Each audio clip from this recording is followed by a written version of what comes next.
We continue now with a potential breakthrough in the fight against youth homelessness. New research showing that one-time direct cash payments can go a long way.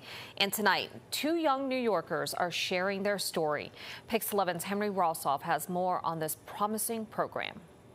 I met a young married couple who'd been living off and on the streets for a few years, and now they have stable housing, they're on new career paths, and they're about to welcome their first child. And they're being held out as an example of what a little bit of cash and a little bit of trust at the right time can do to end the big problem of homelessness. We were sleeping on park benches, we were sleeping in the E train, we were walking restless days and nights just down in Times Square. Aaliyah and Kyrie Taylor say eventually they scraped up enough money to get a small studio apartment, but things were tenuous. Then they say a miracle happened. They heard about a grant to help people just like them with one-time cash payments of $3,700 each. We were blown away by just the generosity of people willing to give that to people in a situation such as ours. Our bills, we owed back payments, and future-wise, I had no income. We were worried about what was going to happen, but that grant saved our situation from backtracking into homelessness and just being stable to this day.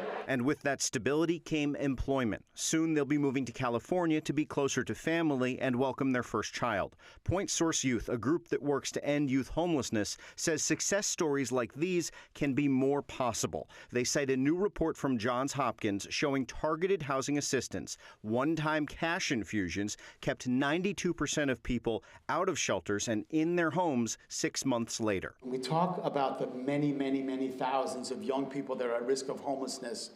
What's also said is that people can't have a dream unless they have a safe place to lay their head.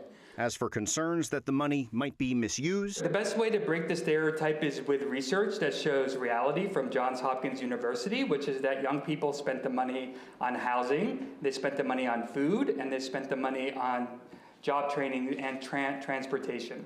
The advocates I met are hoping to take this research and bring it to the New York City Council and make not only an ethical case, but an economic case that spending a few $1,000s here can save the city from spending tens of thousands of dollars per person on shelter beds each year. It's very expensive to operate beds in the city, and they say if a portion of that money can go to stabilize people in housing, then that could make a big difference for both the city budget and for the people being helped. In the newsroom, Henry Rossoff, Pix 11 News.